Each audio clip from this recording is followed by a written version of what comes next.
Hi, Mike here with that'sgoodenough.for me.com. We're doing our Who's Zoomin' Who series. I'm joined with Jay Navarro from Suicide Machines, Dave McWane from Big D and the Kids Table, and Charlie Fine from Be Like Max. How are you guys doing? Pretty good, man. Cheers. Good, great. Cheers. Yeah. Cheers. And I drank enough Trulies to not fuck up the intro, so I'm trying to get a sponsorship. All right, for starters, I'm just kind of asking everybody what they've been up to during the quarantines and everything like that. Since you've been likely the busiest, Jay, I'm going to have you go. Been breaking quarantine and feeding the homeless every week. You can hate on me all you want, but the city is failing to take care of people here. So, we ran the risk and cut our crew down and kind of changed how we do things to attempt to try to have less contact as possible with anyone. But did that, lost my job, hanging out with my kids, man. That's it. I mean, protesting for the past 13 days, I think. Well, I'm happy you're getting a nice break on your porch from that. But thank you for everything that you're doing. It's amazing work. Dave, we'll move over to you. I don't think mine is as glorious. I mean, not glorious, wrong word, but as cool. My parents are moving out of their house, and I'm the sole child to help them move out. So I am just dealing with that. Understood. Yeah. Well, I took my entire house apart and put it back together the way that my family has always wanted it to be, and then decided that we need to move to a different house because we're just over it. Yeah. That's kind of what I've been up to. And I've been Zooming with cool punk bands, which has been just incredibly refreshing. Charlie, how about you? I've been doing a few things. I have a wedding coming up, so we've been getting ready for that. We built like a pyramid we're going to get married in front of, which is a lot harder. Thank you, man. Appreciate it. Is that what it's called? I don't know what it's called, but you built it out of those giant stones must be pretty heavy. We had a lot. Yeah, exactly, dude. Now we had a lot of help from our friend, but it's wood, so we just got like awesome a few pieces of wood, and it's like a 7-8 foot triangle, and we stained it, and that took a while, and I did some protesting myself, and and I've been trying to study sound, trying to like go into that career option of being a sound guy. So cool. When's the wedding? It's in October, so we're kind of, it's tentative. We'll see if things start to spike again and if we have to reschedule. But it's not. We don't have a venue we're paying for, so it'd be easy for us to do so. You know what I mean? Cool. Yeah. Yeah. Well, congratulations. Yeah, thank you. Charlie, Dave produced your record, Save Us All. Yeah. I just wanted to go on record to saying that, dude, it's one of the best things that's come out the last like 10 years in ska punk. Thank you, man. I'm a jaded asshole. So like, yeah. They had it all together. The band had it all together. They were all awesome, and they had it all together. It was awesome. It was the funnest thing in the world. It was, man. So my favorite thing about discovering that record was Preston in particular, just an incredible drumming. And I'm a huge snob about drummers anymore. So when I started like wikiing your band, I started looking people up, and I was like, I'm going to find this guy on Facebook, and I was already friends with him. And then I was looking for, and then I was like, oh, Charlie Fine. And I looked him up, and I was like, I'm friends with him on Facebook too. And then finally, like everything clicked, and I said, those guys broke my fucking bathroom door when they stayed at my house. And everything came together, and I realized that I already knew who you guys were. I had already watched your band play. I was already impressed and forgot. And yeah, you guys broke my bathroom door, which Preston said was Last Slice, but I think it was you guys. It probably was us, man. Preston, sorry about that. Preston is an outstanding, crazy drummer. Yeah. No, but what was really great about you guys staying at my place was I had just gotten married and bought a house and bought a car and learned how to drive and lived with my wife for the first time in my life. And that was the first time I really actually realized how intense it is having a band live at your house for a moment. And I had Right. done that in so many people's living rooms for so many years. And I was grateful, obviously, of all the wonderful, generous people that I met, but I didn't know how stressful hospitality really was on a relationship and on, you know, your physical house. So it was a good memory. Gotta be ready for it. Yeah, once the bed bug crisis hit, that shit ended at my house. You know, I've still never had bed bugs, or I've seen one, but I think it's more of an East Coast thing, maybe. That's where I got them. Consider yourself lucky. I do. I think they originated at the like leftover crack guy's house. Yeah, That's where they probably. Those C are super squat, bed bugs. 100%. Yeah, C squat for sure. My friend was living there for a while, and he sent me a record, and I was like, I'm looking through it, make sure there's no bugs in it, man. Then I'm not even trying to make light or fun of anyone there, because a lot of those people, quite a few of those people are my friends who've lived there over time. But I legitimately looked through the record. Even my wife was like, Dave sent you that record? I'm like, you look through it. Spray it No down. joke. Yeah, totally, dude. It's really funny. That's funny. During the bed bug crisis too is when like Facebook Marketplace really got popular for the first time. And so I like got kind of joy out of finding like people trying to sell used beds and stuff and just commenting with like, nope. That's out in Austin, in Alston, outside of Boston. They call it California shopping, and it's when all the California kids go back home after school. They put all their stuff out, and then we just furnish our apartments. Oh, that's And that's how we get all the bed bugs. Yeah, right. Maybe more. great. Yeah. Maybe more. Moving on, Jay, once again, Revolution Spring is, again, an incredibly perfect record. But I got to ask, out of the 28 keepers that you recorded, what are the chances that we're just going to get a bunch of those songs? I mean, we deserve them. We're all stuck at home. That's a good point. Well, we're definitely doing a split with Coquettish from Japan. But that we have to stick. The part of the contract with that is we can't release anything a year from when it comes out. So we can't release anything until next March. Okay. So yeah, but we've already, obviously the quarantine hit, and we wrote more songs. So by the time we can tour again, we'll probably record and release another record. I don't know. Cool. No, and I guess that's a good question. I haven't hung out with. The only thing I've done with any bandmates in any of the projects I'm doing was I made a green screen music video with all my band members. I mailed them all green screens. I paid for them and just said, like, all right, send it back to me.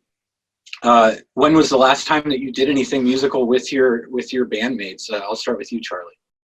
Oh, we just started writing, so good timing.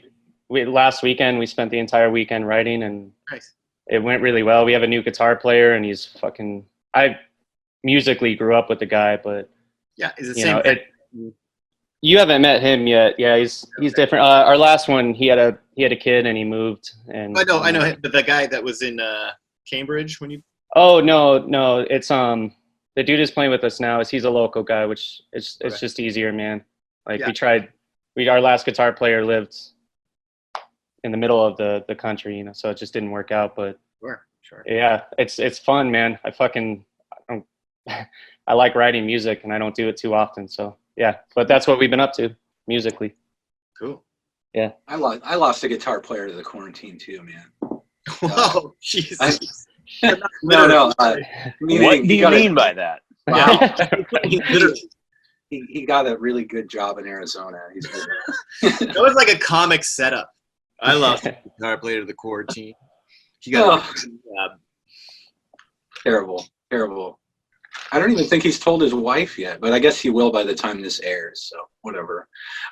Dave, what has Big D been up to? Or you have any other projects going on? Well, Big D's record was actually halted by the lockdown. We had a really interesting tour where we were on tour with Real Big Fish, I think, and right when it was right at the end, like the last day, like Sunday, Monday was when everything started to go boom, like the things started to happen. So we were supposed to get off from tour and just finish up the record. We're about halfway through, if you will. And so yeah, we've been doing like horn Zoom sessions and trying our best to just chat. And it's actually I mean, the whole lockdown is a terrible thing, but it's been nice really just coming together with the band on Zoom and having these intimate kind of conversations. It's you know, it's actually, because you can't rehearse every day of the week, but we've been kind of, I don't know, doubling our efforts because of the time, and the band's become a little closer, but not that we weren't close, but we're having a good time together finishing up the record in the situation we're in. Yeah, I think it's easy to forget how much you can physically miss your bandmates. Yeah, totally. Because you're kind of always around them. Mm-hmm.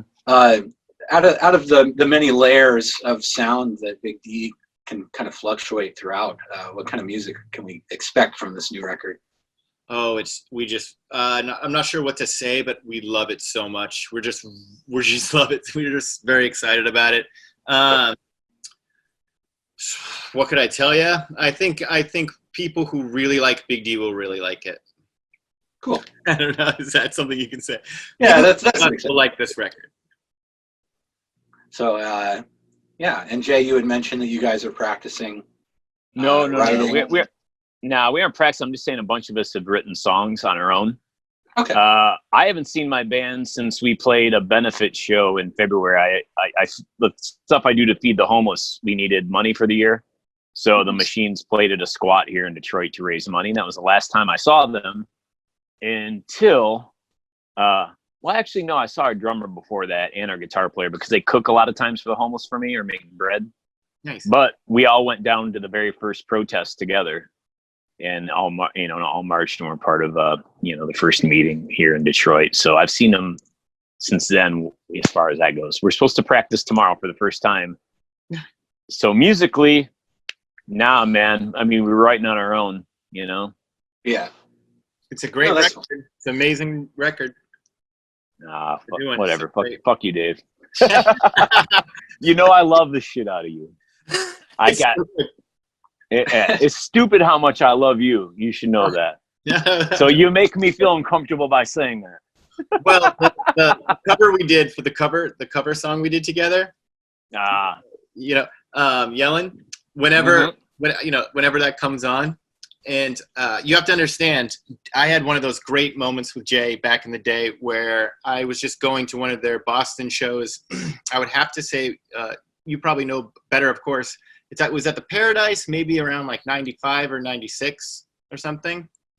And it was like right when the record had come out. And I'd gone to Tower Records and I just kind of saw it on this, like, check out this new record, Destruction by Definition. And listened to it, just went, yep, totally. And been playing it, and then went to the show, but never saw the band, never knew what they looked like. It wasn't the same type of time, if you know what I mean. Did you realize we do not look very cool? No, but I had one of these great moments where I hadn't crossed the street yet, and so I could see the Paradise and see the huge line of people, and I see this guy talking to everybody, and I just thought he must have worked there or something, being like, hey, getting straight. But then I realized, holy shit, is that the singer saying hi to every single person in line? And like slowly. And then I was like, yes, that is true. This is the greatest thing I've ever seen in the world. That's dope. Somehow you guys had these awesome, huge, big posters, like the big ones for Destruction. And I was the first person at the club to go, are you guys finished with this? Can I have it? And they're like, absolutely. And I had it. And I just remember everyone forever just being so jealous and being like, how do you have that? I know. And me being like, I know. I have Jay's butt on my wall. Yeah. I have Jay's butt on my fucking wall. That's so good. my man, I got outvoted on that one. Let's just put it that way. I was like, dude, you don't want my butt on the picture of the album. It's the dumbest thing ever. Butt's iconic now, man. I remember the store. It was like an FYE in Omaha when I finally saw what NoFX looked like after listening to them for years before the internet, and I had just adored Fat Mike so much that he just sounded like this super hot guy. And so I saw the Were you disappointed? cover of I saw the cover of 10 Years of Fucking Up, and the VHS, they all look fucking haggard on the cover of that. He wouldn't be more than happy to hear you say that. Right. Oh, but yeah, I'll never forget that memory. And I played a show once in Georgia at called Under the Couch. It was like a college venue, and I played in front of nobody, and the sound guy felt bad. So after he told us that we weren't getting paid any money, he was like, "You guys want to see something really cool?" And he brought us into this room behind the stage, and they had laid out Weezer's very first like W with the Wings backdrop that they did when they first started playing. And he was like, "They played here and they forgot it, and then they called, and then they got famous, and then they called and asked if they left it here, and we said no." Oh, that's terrible, though. Yeah. That's terrible. But it was just like it was like this trophy that that they held onto as a venue, which I thought was hilarious. But Hey, you don't have to edit this out. You ready? I toured with those guys. That singer is a creepy dude, man. He's a creepy guy. Okay. We shared a backstage trailer with them. yeah. Right? We're out. I think it was in it was Middle America somewhere. Might even been Nebraska. I don't know where. And we shared a trailer. They had one half, we had the other half. Mm-hmm. And you could see through where the water heater originally was. There's like holes in the wall in the other room, and they had these I don't know, strippers that look like they probably listen to Bon Jovi or something, or Poison or Rat, stripping and dancing for them. And this girl was giving the singer a lap dance, and it was the creepiest thing. The look on his face and the way he was being it made me uncomfortable, and it was creepy. And my sound guy's like, "Watch this." And he walked out of our side, went in and opened up their door and sat right down next to him. We're just watching through this whole, which makes me feel like a creep, right? Because I'm watching through a hole, watching strippers give the singer Weezer a lap dance. I was like, it was just really uncomfortable to watch. Dude's a very uncomfortable person. It was creepy to watch, dude. And I was just like, no thanks. I'm good with Weezer. No thanks. I can't believe this opportunity of the segue, because it's ridiculous. Because I don't know why Weezer and strip joints would ever come up in my life. But on Big D's first tour on Shot by Lammy, our first record, when we were kind of toting around the U.S., we went to our first strip club, which was not in our lives really, but as a band, and it was Cafe Risque somewhere.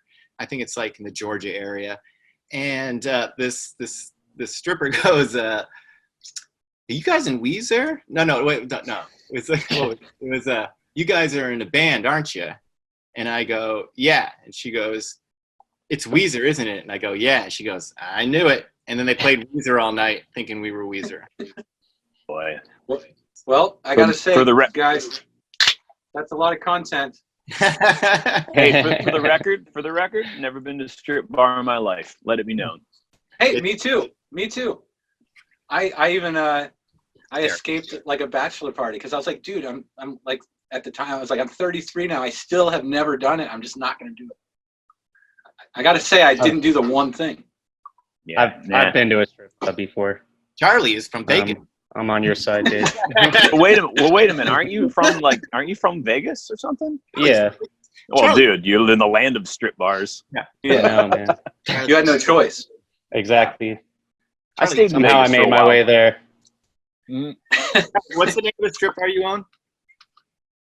Charlie's Angels. Charlie's Charlie's God, dude. You're a genius. Anyway, sorry. Yeah. No, this is great. Topic. This is what Zooming with band dudes is, by the way. This is no exception. This is how all of them have turned out. And everybody's had something creepy to say about Rivers, and I gotta say it's really starting to affect my fandom of Weezer. I don't know anything about that. Yeah. I'd kind of like to go back, Dave, to you and your conversation about going to Jay's show at a younger age. It was a question that I had written down. I just kind of wanted to talk about the legacy of ska punk and even just zooming with everybody. You know, I'm putting different people together, and what we're learning is that some of us have been at it for longer than each other, but at some point you just kind of all level out. You all become equals. Charley, I know that you looked up to Dave growing up, just as Dave looked up to Jay growing up. And it's just kind of an interesting thing seeing the torch being passed around while you guys are still putting out killer records at the same time. So I was curious if you had anything to say about that ideology. Me? Yeah. Oh, well, for me, it's kind of, I think musicians are more influential or more important to certain people than, say, your parents, than political leaders, to certain, like, your teachers, to even your brothers or sisters, or even your best friends. Like, when you really find a lyricist or a band and you put the headphones on and you listen to it every day, they steer like the compass of your life. Do you know what I mean? Yeah. And Jesse Michaels steered the compass of my life. People like Yako from Milk Banana steered the compass of my life. And I think what you're saying, like Jay steered the compass of my life a little bit. And I think that is yes, like you're saying, I think it's a beautiful thing that people who don't necessarily always hang out and know it, you know, we see each other and yada, yada, yada. But yeah, it's a power line, like you're saying, and we all tap into it and are attracted to it and help each other and fuel it. So yeah, I think it's pretty awesome. Awesome. Yeah. Now, my little brother played trombone on stage with you guys once, and he fucking killed it in Omaha. No, he didn't. No, he didn't. He botched that shit. I'm just kidding. But I remember that moment just being like, wow, you know, we were so stoked to play that show with you guys, and we were little kids. But the moment that he came out and played Noise Complaint, I was like, he could do this every night. He's good at trombone. Yeah, we're not shitty. And Charley, I'm sure you felt the same way as Be Like Max. Yeah. As Be Like Max continued to get better and network and meet more people. Yeah, man. I mean, just this right now, like talking with Jay and Dave is fucking. It's really it's hard to explain how cool it is for me. You know what I mean? Because this is, I guess, you know, we are the young bloods, and Dave, like I said, you know, I really just wanted to. I didn't really care if we had a producer, you know, I just really wanted to work with Dave. And it's like, I think there's these, as a musician, like I'm happy that I play ska punk because I'm able to achieve like what should be unrealistic goals. You know what I mean? For a musician, being able to work with their idols and sit here and talk with them. And so, I mean, I'm super thankful. It's surreal for me, dude. It's awesome. You know? Oh yeah. Yeah. And Jay, I had told you a story previously over the phone about like growing up in high school. Tony Hawk Pro Skater came out, and suddenly all the like stupid jock kids were bumping your band. You know, for a couple of years of high school. It's so refreshing to listen to the new record and just see that you're still at it. You're still doing it. It's still authentic. It's still great. So I wanted to thank you for that. And just once again compliment the new record, man, because it's great. And I think we deserve the rest of the 28 songs from the session, you know? Yeah, but I think the world has changed so much in 2 weeks. Maybe there needs to be some different songs than the ones that were left over, you know?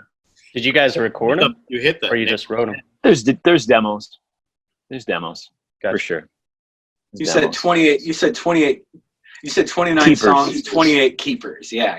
Yeah. Jesus Christ. 28 keepers. It was pretty hard to pick from. I got a random. Well, I mean, go ahead. No, keep good with the record. I was going to ask you an old question. Yeah, go ahead. You can ask me an old question. I don't care. What was that VHS tape that I saw in the 90s of that like Bird's Eye View live show? You guys had like a live show recorded that was really good. It was kind of in like the rafters, and it was looking down. It was like during VHS tape times, and I saw it. It was really awesome. Was that too random? Yeah, I just saw. Maybe Houston. I don't know. We used to always play this place similar to having rafters. Yeah, called Fitzgerald's in Houston. There was like this kid on stage the whole time, and I don't know. It's just that was That was Detroit, man. That was a Black Christmas. That was before it was ever called Black Christmas. Oh, okay. We did 3 nights upstairs in a row at the Majestic. You know, the upstairs? Yeah. Yeah, we did 3 nights in a row in December. This was before it was remodeled and looks all nice now. It was kind of a dump. Oh, that's like, because you couldn't just like see bands live always, you know, back in the day. So somehow somebody had that video and I saw it and I just remember being like, you know what I mean? Like, yeah. That's a cool show. That was a cool The Majestic was wild, dude, back then. Yeah. Fitzgerald's in Houston. Did they have Did they have like a package where the sound guy would ask if they could videotape you? If they could what? Like, where the sound guy would be like, "Hey, we have video equipment here." I remember that stuff. My man, like I played Fitzgerald's in like 1994, 95. Like I can't remember back then. Plus I was, you know, using and drinking, and all I remember is this dudes in Texas throwing bottles at you when they were stoked on you. They'd smash bottles against the wall behind us, man. That's all I remember about Fitzgerald's. Like that, and there was a really good ska band from I think maybe they're from Austin, but they'd play down there with us called The Suspects. Yeah, and I remember that. Yeah, super great ska band. And they'd play down there with us. I remember the first time we played there was Buck 09 and The Suspects, and I remember like hearing bottles break behind us. And I was like, dudes are throwing bottles at us. They must hate us. Like it's a pit. People are having fun.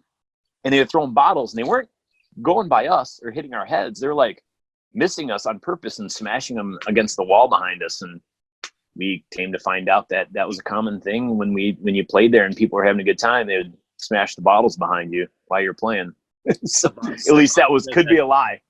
Yeah, it could be a lie. And we just got lucky. In Cambridge would do that. Like I remember getting a new drum set like the first time. The first time it was like, I have this. Oh my god! And the first show was just covered in beer after, and you're just like, nah, shit. Sounds like a blast, man. I'm almost certain that I played a show in front of nobody at Fitzgerald's, and the sound guy at the end was like, "Here's our DVD package, and you can get an audio version of your recording." And I shot the whole show for you, but we didn't have any money because we were on tour, so we declined. Right. I wouldn't doubt it. A lot of people did that, you know. It was interesting. It was always thought provoking, but I never knew anybody in my category that ever had enough money to eat, you know, let alone pay for some like $200 DVD of your band playing. Yeah, it makes me wonder if maybe that's where that Fitzgerald one, because there is footage of us playing Fitzgerald's, I think on maybe the Descendants tour, 96 or something like that. And it makes me wonder if maybe that's where it came from, you know what I mean? Because it looks decently shot and sounds all right. But we never, dude, we don't want to see ourselves. We barely ever filmed anything. Like none of us cared. Like, no, we don't want to tape of ourselves playing. Like, yeah. It was always like, why are you trying to sell us something? Yeah, dude. But from a fan's perspective, as Dave put it, you know, like I can't tell you how many times I've like wanted to see pro shot video of a punk band and was like, I guess I'll just watch Sweating with the Oldies again. Because it's all I had. Yeah, but I have to say the mystery is, you know, most of I think obviously most of my life, and I think Jay's life, like you didn't really, I don't know about you, Charlie, but you didn't really see what everybody looked like. That was always a really cool aspect of music. That I think Roy Orbison was the first person that people went, oh, really? Is that the guy? Roy Orbison was cool, man. Yeah, I think I always knew what the bands looked like before I saw them. Most of the time I would like listen to their records for a while before I'd actually seen them live. And yeah, I don't know, I'm just younger, I guess, but I'd always, you know, you could see like I had the internet, man. It was already there. Yeah. Like Zach, when I saw Rage Against the Machine play for the first time, I'd have no idea what the band looked like.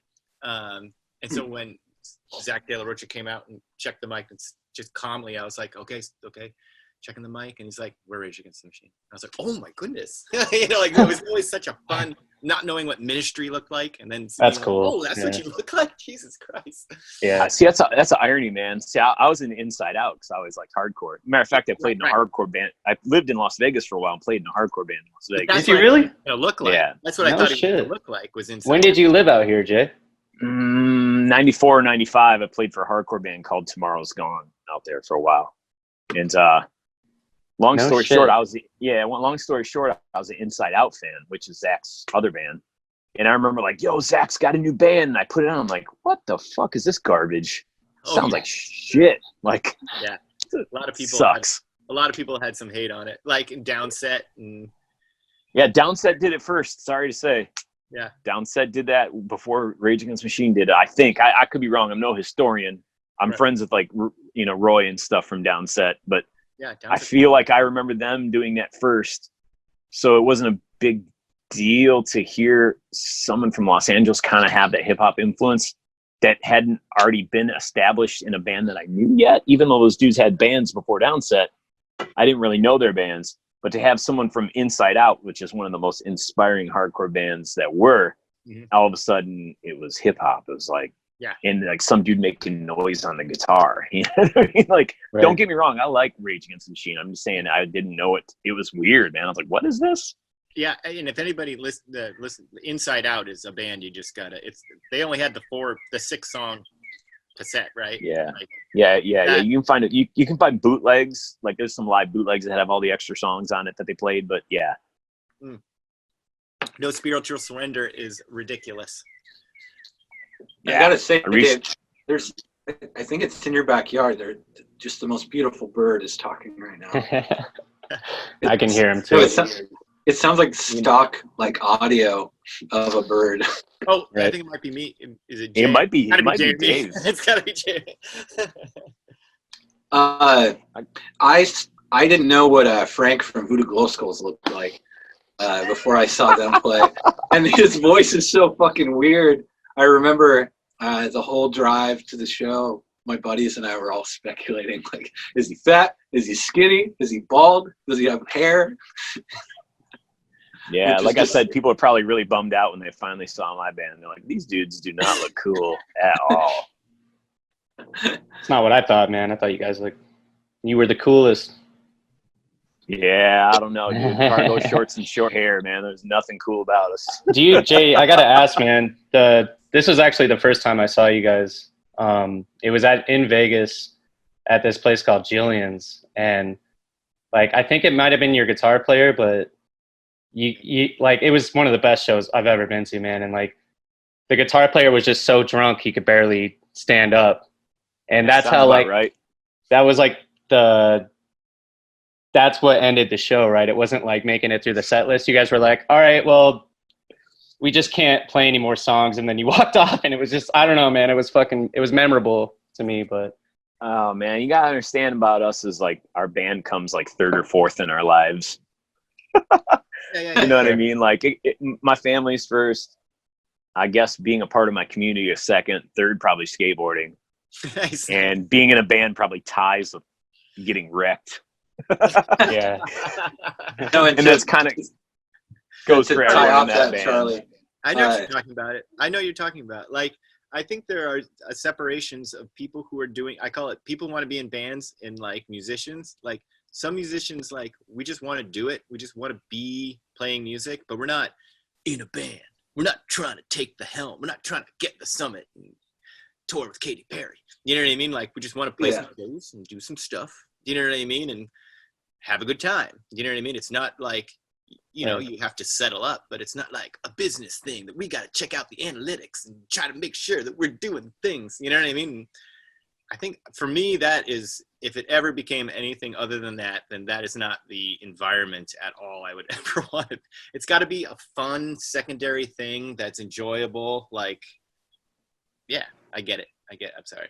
Sorry to jump. No, and I think that's why all three of your bands are really good and not terrible. Is because you're expressing yourselves and you're not overthinking it. Now to play off of Charley's memorable drunken Suicide Machine show, I wanted to bring him back up. How about that? How about that lisp though? We always do that. Like Suicide Machine show is sometimes really hard to say. Yeah. No, Machine show. Yeah, the Suicide Machine show. Seriously. Hey, Charley, was Jillian's that weird arcade venue? That's the one, man. Oh, Jesus. Yeah. You remember that here's show. The thing. Yeah, I remember it. Here's the thing about like living in Vegas, man. Like when I stayed there and played bass for that hardcore band, you had to play the caves Yeah. which is like, a generator in a cave. Yeah. Or you had to play like the Henderson JCs, or like I remember even the Machines played there probably in 95 or 94. And all we did was go to someone's practice space, and they opened up, it was like a rental space where you store stuff. They opened up the garage door, pulled the PA out, and we played in the space to the parking lot. That's kind of what, you that's have a how song it is about now. that too, don't you? Kind of like the same situation. Like, don't you have a song something to do with like playing bars as opposed to playing into a house show or something, because you can't really do that for the young people? Well, yeah, we have a song about it, but we also like, that's kind of what we've done most of the life of this band. We just don't play the bars at all. So we've always played all ages out here, and like, it's exactly like what you said, man. You got to just still the same. Find places. And that last spot you mentioned, more of a warehouse, that's kind of that's a big Vegas thing, is we play in warehouses a lot, because they're cheap to rent. Like an automotive shop, that like the left side where some of the cars go was the show, and the right side they had to still keep doing. That's how a lot of the warehouses are, because like the warehouses are usually, you'll have a couple mechanics in there, you know what I mean? Yeah. So you kind of share the space with a bunch of random.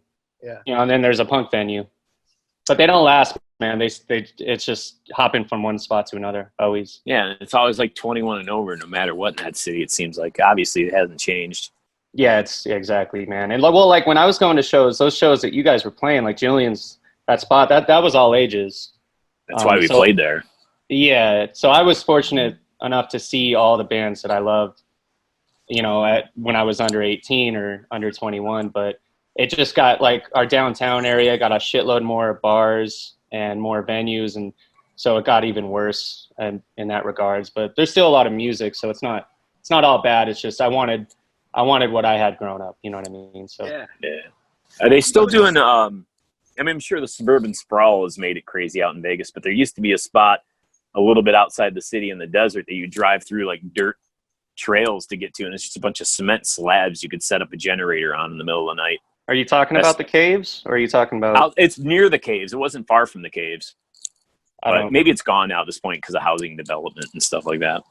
Probably, dude. Yeah, the suburbs they've spread pretty far out, but the cave, like we've never played in the cave. That doesn't really happen much anymore. We just play in warehouses and at houses, and sometimes if it's a big enough show, it'll be a proper venue. It's a tough city, man. It's a tough city to do it, man, for the younger generation, man, for sure. Like where we played Charley with the Doped Up Dolly, right? Right. Yeah. That was just. It's always kind of a makeshifty kind of thing going on in Vegas. Yep. Yeah, I'm not 100% sure, but wasn't Break Anchor supposed to play with you guys at a house or something years ago? I think maybe Jay Crash was setting it up and it just didn't happen. You talking about Be Like Max?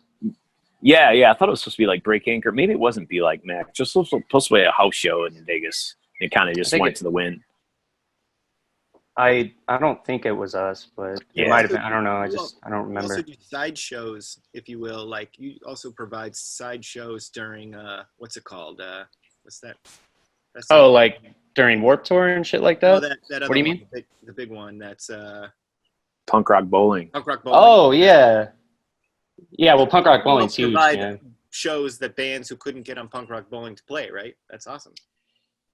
Well, I can't take credit. Like people do. I'm usually down there just getting drunk for the weekend. Okay, never mind. But people definitely do. You're doing. I would be more than willing, Vegas. but yeah, man, that's a vacation for me is Punk Rock Bowling. So yeah. Sorry. I would actually prefer you offered not to play. Yeah, exactly. Dave, I have to go back to the Suicide Machines thing real quick. Yes. Because I have an inside joke among all my friends. Say this phrase to me.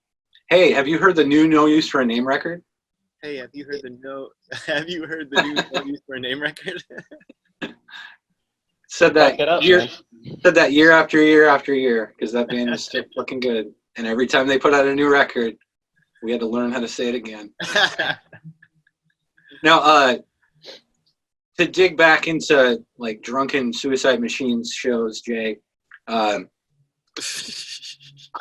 my wife was introducing me to some Disney Plus made for Disney movies, and I heard a horribly chopped up version of one of your songs.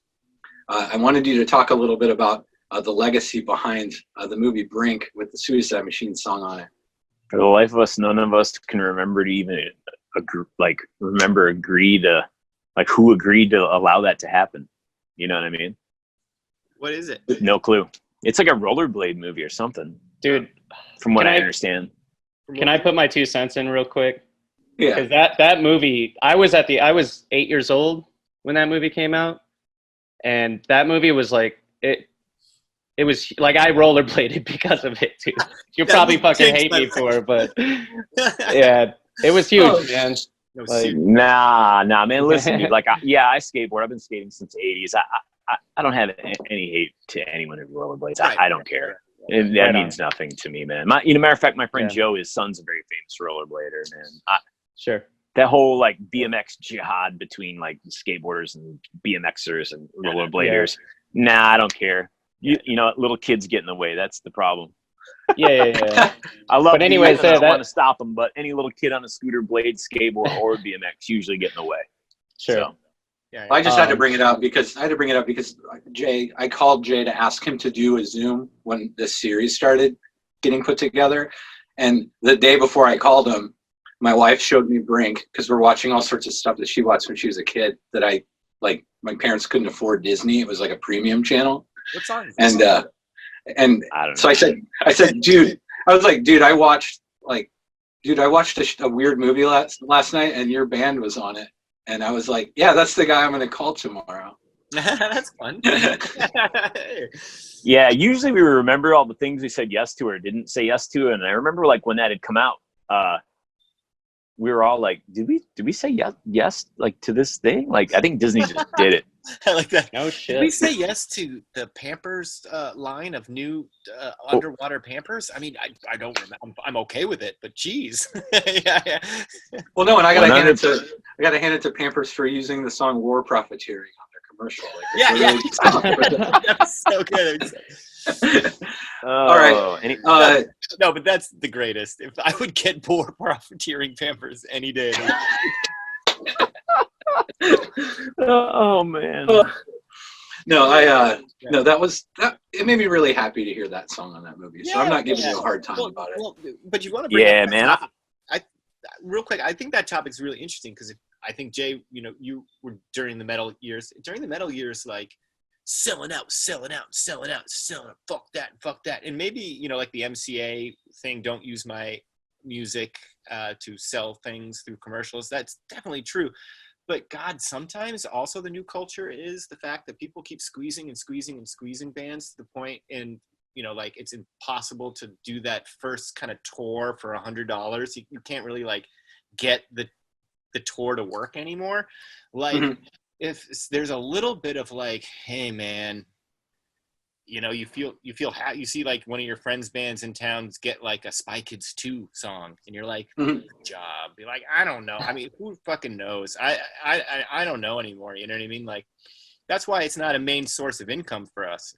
We don't care about that stuff. If a band wanted to make money, then that's great. But if you are just kind of doing it as a fun thing that has to represent you, you don't need it. Do you know what I mean? But sync licensing with those, that's the whole thing right now. You know what, man? These corporate pigs want to give me their money. Fucking give me your money. I don't give a fuck. I will take your money. They basically turn the spigot on. They basically turn the spigot on like that new Mad Max Fury Road. They turn the water on for 5 seconds and then they turn it off. Yeah, I mean, it's like, thanks. You want to know what? Everybody I love you, Dave. Everybody fucks us all the time. I'm being fucked right now. I was fucked yesterday. It's you're being fucked right now. Oh well, I mean, I can't talk about. It's not with Big D stuff. It's just yeah. It's always something. I get it. You know what I mean? It's just yada yada. It's music related, but it's right. Yada. It's you know what, man? Am I gonna let Browning Rifle use a song by me or something? No. You know what I mean? Yeah. Right. That's what I was gonna say, man. I think that your song being in that movie was a positive thing. Yeah, it's great. I'm proof of that. You know what I'm saying? I think not a big deal. No, and that Brink cash that Jay has, that paid for probably 0.1% of your last beer that you had. My man, I couldn't tell you if Oh. we ever even got any cash for Brink. I have no idea. Don't care. It's 7 cents a year. It's My fun. man, I'll get these weird, and I'm sure Dave, you see them too, but I get my weird like ASCAP quarterly papers, and it'll be like 15 cents because Break the Glass was played because someone watched American Werewolf in Paris in Thailand at 4 a.m. You know what I mean? Like, dude, whatever. Like, No, I don't know. you guys, did I freeze? Hmm? Oh, with those certain checks that Jay's talking about, I totally don't do direct deposit because I fucking love getting the 1 cent to 7 cent checks that cost more to send me. Yeah. I love it when the stamp in I get direct deposit now. The paper costs more to send me the fucking check. I love it. That's so good. All right, so I'm going to go around real quick and just ask everybody to name a record that they think everybody should listen to. There's no rules to this, no rules to genre. It can be new or old, but and I can start because I can see Dave like slaving over this question already. So I'm just gonna. Now I'm just a second. Let me look at my phone. I'm gonna listen to some shit. So you're saying any record, just a record. No, I'm gonna say Antidote by the Gamuts because it's one of the best 3-piece pop punk records that was ever made, and because the singer Chris just mixed some music for me over in Denver, and because he has been pumping out fat releases. He engineered the new Pears record. He's a brilliant engineer, and he was in this really thoughtful little 3-piece band that not a lot of people care about anymore, but I think people should listen to it. And Charlie, I'll move to you. I'll go with Destroy to Create by the Flatliners. Nice. That's good. Hell yeah. Yeah. Paul from Flatliners just bailed on my last drummer Zoom with me. He was supposed to be on the one with Preston. Yeah. He moved back in with his mom. Him and his girlfriend moved in with his mom to help her with her farm during the quarantine. I just saw. So he would. Yeah. Paul was like, "Dude, I gotta bail, man. Like day of, but I'll get him. I'll get him on a Zoom." How about you? He's so nice. How about you, Dave? Okay. Can it be any genre? Yeah. Okay. I think a good underground record that would make people's lives better if they took the advice of listening to it is Like Swimming by Morphine. I think that's a very cool record. Like Swimming by Morphine. All right. And Jay. It's cool. I can describe it. So the bass player is the singer, and he only uses 2 strings. There's no guitar player, and there's a bass sax player and a drummer. So there you go. Sounds very you, Dave. Sounds like something you would love.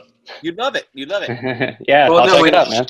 When you said, no, let me describe it for you, I was like, oh, this sounds like everybody that's ever told me to listen to Morphine.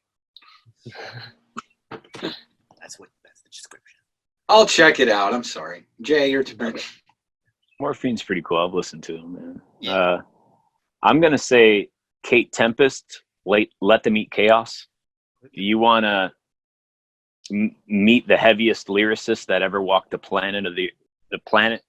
Mm-hmm. Kate Tempest is way heavier than anyone will ever be.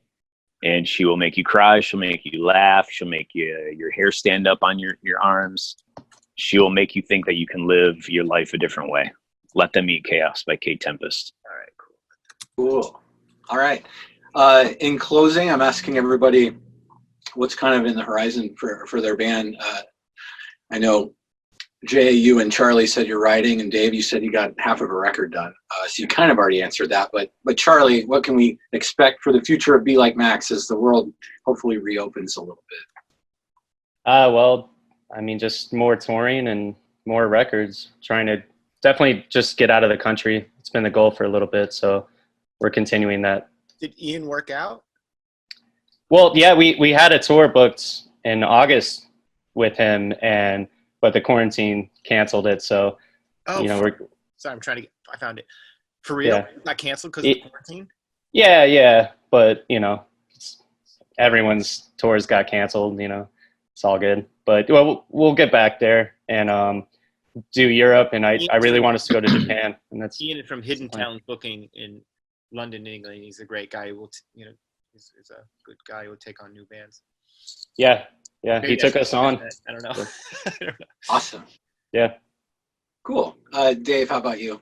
Literally just to finish the record, we're putting, because of lockdown, we're just trying to put everything like artwork, who's putting it out, yada yada yada, all the things, get it all like just really organized, so when they go and lock out, we can just finish it up, because it'll be out in 2021 now. It would have been out in 2020, but we're cool, we're fine, we're not in any hurry to do anything, you know what I mean? So Yeah. we're not like, I think in a lot of ways too. I've talked to bands like Apathy Cycle and Pairs even, who put out the records, had the momentum, and then it just got squashed. And I think that maybe you're in a better situation holding on to it.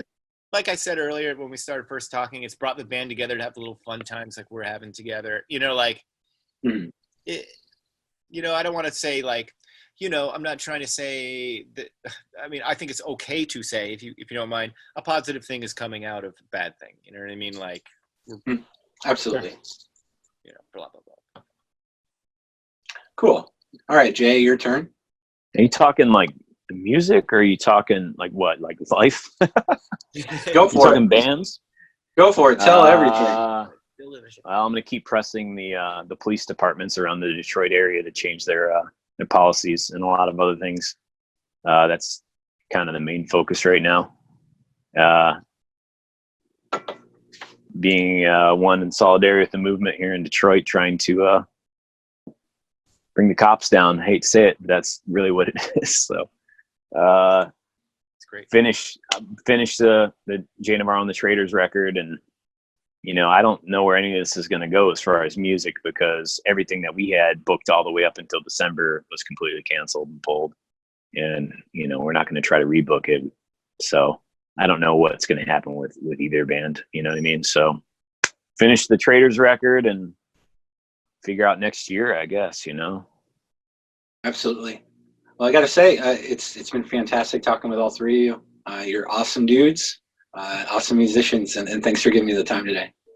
Yeah, man. Thank you. Nice seeing you guys. Nice seeing all of you. Pleasure to meet you, Charlie. Yeah, you as well, Very, Jay. very, very cool. Very cool. Thank you, Nice man. to see something cool coming out of Vegas. Hell yeah. Yeah. All right. McWane, I love you, you bastard. Yeah, you're the best, Jay. Thanks for setting it up.